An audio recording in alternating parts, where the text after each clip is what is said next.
Weekly garden update. This is we're in the middle of July, and carrots, yeah, they're doing okay. They kind of tall, and these are the winter onions. I only have 3 of those. Those were friends of mine. Let me have transplants. So they actually gave me a bundle, and then I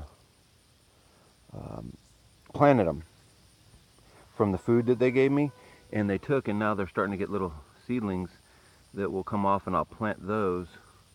You can see here, I'll plant these, and we'll get a crop of winter onions next year. From 3 onions, I should get maybe 50, and this will be like a perpetual onion patch. All right, and then I'll let some other ones go to seed too, and I'm waiting to get the sprouts off of it. They'll bust open, and I'll get those. This is a sweet, okay, and then the tomatoes. Now I've topped these off several times, so these aren't going to get like 10 feet tall, but what they will do is get heavy with fruit. And as you can see, we're starting to get a lot of tomato production on these, even some big ones. Let me show you like the size of this one in relationship to my hand. They're pretty big. These are the Jet Stars. Now a couple of them, they have little divots in them and stuff, but that's not a big deal. So I'm going to be canning a bunch, but here's the Jet Stars. All right, you can see that the fruit's pretty nice. This is kind of disappointing. This should have had more tomatoes coming, but you know, there's a few coming still on this plant. But I like to see them in bunches of 4s and 6s. Like this one's a bunch of 4. It's a bunch of 4. And when they all come at once, it's pretty good. There's a nice big clump of tomatoes. Anyway, so here's Jet Star, and they're starting to ripen now. You can see there's one down there starting to turn red. And so these are Jet Stars from here back. That's all Jet Stars. And then we start to get into the super sweet 100s. There's what those look like in a clump. They got these big long clumps of tomatoes. When they turn red, you'll be able to see them better, but they're pretty. And then sun golds, they grow in those nice big clumps as well. And man, if these aren't the best tasting little tomatoes you've ever had. If you've never had a sun gold, you're missing out. And I've got several sun gold plants here. Like 1, 2, 3, 4, 5 of them going down. And then we got Mr. Stripies. These guys, they're an heirloom variety, so they take a little longer on these. And you can see that we've had a lot of rain in the last couple days. And when you get a lot of rain, your leaves will curl up like this. This is a lot of clay soil. It's unprepared clay soil, so it holds the water. And it'll take a few days, and these will go back to normal. But they are curling up from the rain.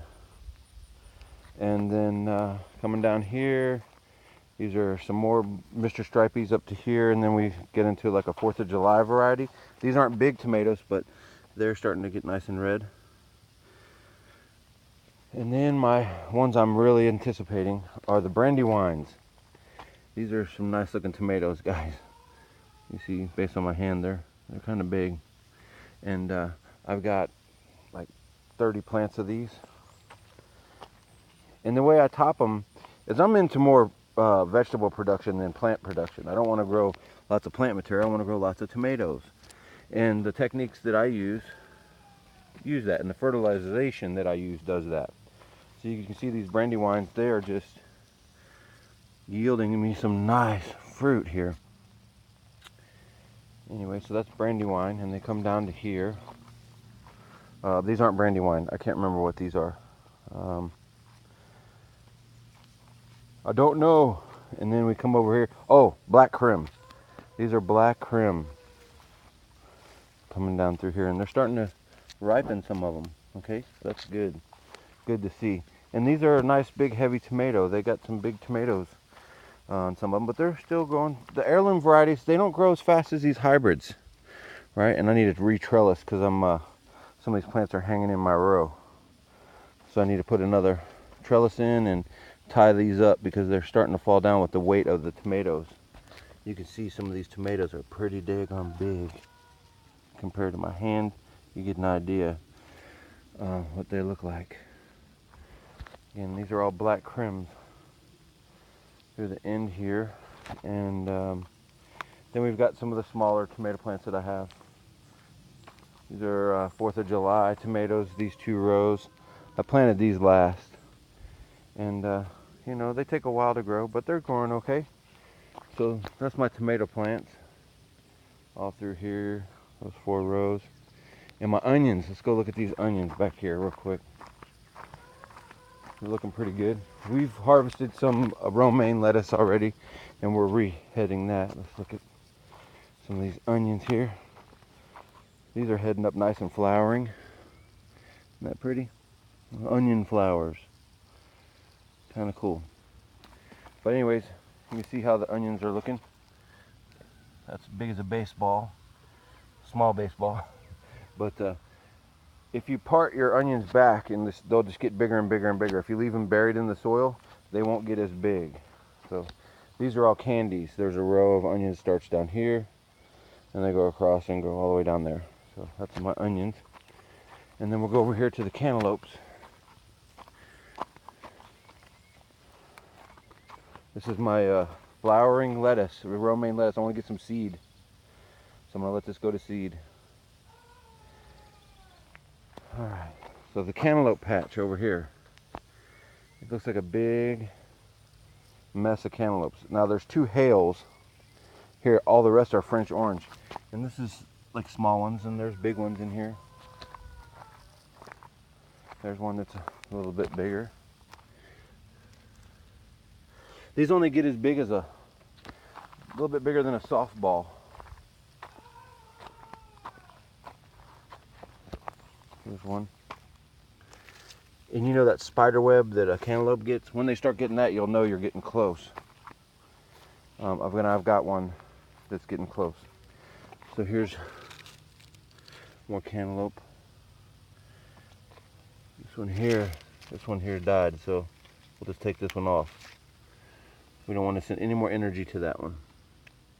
But this one here is starting to get that spider web. I don't know how you call it, the raised area. But that's about as big as they get. Here's my hand to give you an idea. Let me get about the big as a softball. The honeybees are working. They're all up in these blossoms. There's another honeybee right over here. Honeybee there. There's a black bee. There's all kinds of bees in Missouri. But the honeybees, they are mine. They come from me. Because the first year I lived here, I didn't even see a honeybee. I think I saw one. Now my strawberries, they need some love. I need to hay these in. You can see here, there's a strawberry plant. And I've got several nice big strawberries, but those aren't going to happen until next year. So these ones starting to spider web up, and this one over here starting to spider web up. And boy, these bees love these cantaloupes. But and then I've got a watermelon over here. Let's see what we got here. The black diamond. There was 3, but I guess they just didn't go. That's about bigger than it's about small basketball size. First time I've ever grown watermelons. But the cantaloupes I've grown. I take that back. When we were kids, we grew some watermelons. Here's a nice big vigorous strawberry. Starting to flower and make strawberries, actually. They said I wouldn't get strawberries the first year. But you can see that there's some berries coming on this. Now there won't be that big, but I'm getting berries, which is good to see when they said I wouldn't. Beans. There's my beans, the pole beans. My peas are about done. I got to pick them. The lima beans are coming in, but these are the pole beans, and these are the blue lakes, which I've showed you before. We've already harvested a couple times off of the blue lakes. Made some nice chicken and green bean dish. My corn, it's a joke. Here's my corn, guys. Don't have a very big corn patch here, guys. It started slow for some reason, and the yield was awful. But This is Marai corn. You can see I'm starting to get some ears on. There's 2 ears there. There's another ear there. And basically, the way corn works is there's a tassel in the silk. This is the male flower. This is the female flower. The pollen falls from the tassel. You can see the pollen's on the leaf itself. And it falls down onto the silk, and it pollinates the ear of corn, and you start to get corn. Okay, that's how that works. But anyways, so I'm getting several pollens, and look at these little bees. There's a black bee, he's got a little white pollen sac, and these other little green bees, they got little pollen sacs on their legs too. They're a beautiful little insect. These little, you ever seen those poop flies that are green? Well, these bees are like that. They're a little green bee. I need to get my macro lens and come out here with my big gear and take some photos of these bees, because they are actually pretty beautiful. And there's some bigger than others, but bees are everywhere, man. And it's, you know, people talk about the honeybee, which, you know, I love the honeybee, but you know what? The honeybee is not even native to the United States. Most of the pollination goes by wild bees. Here's an example of the pollen falling from the corn tassel down and onto the silks. So we're going to get a couple ears there. We're going to get a couple ears over here. So, you know, we'll end up with, you know, maybe 50 ears of corn if we're lucky. 30, 40, I don't know. Whatever we end up with, I'll be happy. But corn pollen, the bees love it. There's another little bee in there working. They just get this pollen up and they help pollinate the corn. So there's Mother Nature in action, folks. Alright, so what else did I show you? Did not. That's it. Oh, my beehives. There they are back there. There are 5 deeps so far. Hopefully they'll fill that top box and I'll put a 6th deep on there. It's just more honey yield for us. The potatoes are done. Oh, sweet potatoes. I'll show you the sweet potatoes. Here's some of the blue lakes. See, these ones aren't quite ready yet, but they're getting close. Sorry for this long video, guys. Just want to show you what's going on. Oh, the blue jean tomatoes. They're doing pretty good. They just need to get tied up. These are the extra seedlings that I had that I stuffed into blue jeans. A little caterpillar worm in there. We're going to get rid of him right now. But you can see they got bunches of tomatoes. See? There's a nice big row of tomatoes that are going to happen. And they're just growing inside some blue jeans on the fence rail. So you don't need anything fancy to grow tomatoes, guys. There's the other one. And these are growing tomatoes too.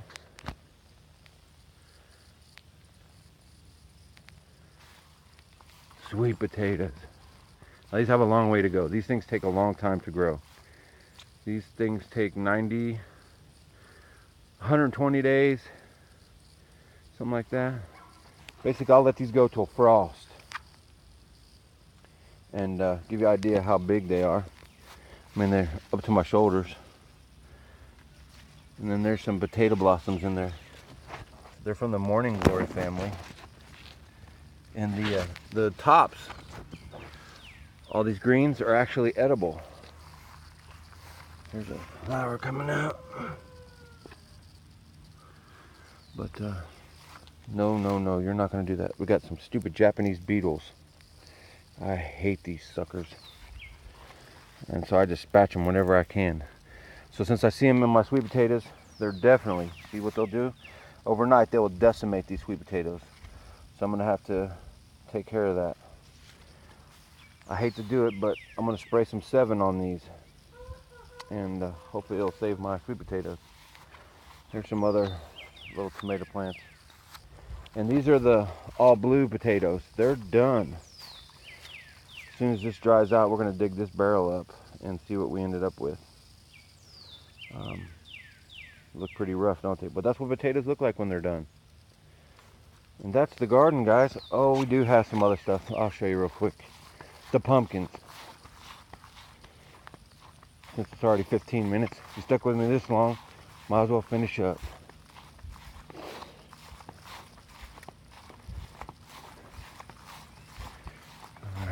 see here. We got a couple more cantaloupe plants. So the chickens got in these suckers and they chewed them up a little bit, but they're still making fruit. There's a nice big cantaloupe. There's another one.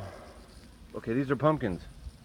We got white pumpkins, yellow pumpkins, and see, there's a nice white pumpkin. A couple of them actually.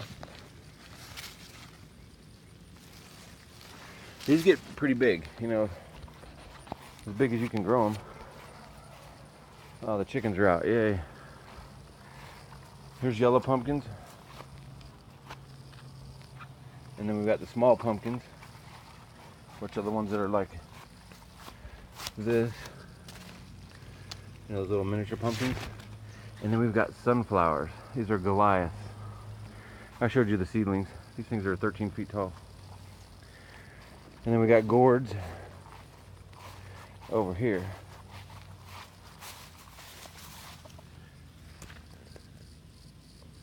Those are the gourds. And hibiscus. Isn't that pretty? Alright guys, hope y'all have a good day. And there's an overview of those Goliaths. They're taller than the roof on my deck. So that's 8 and 12.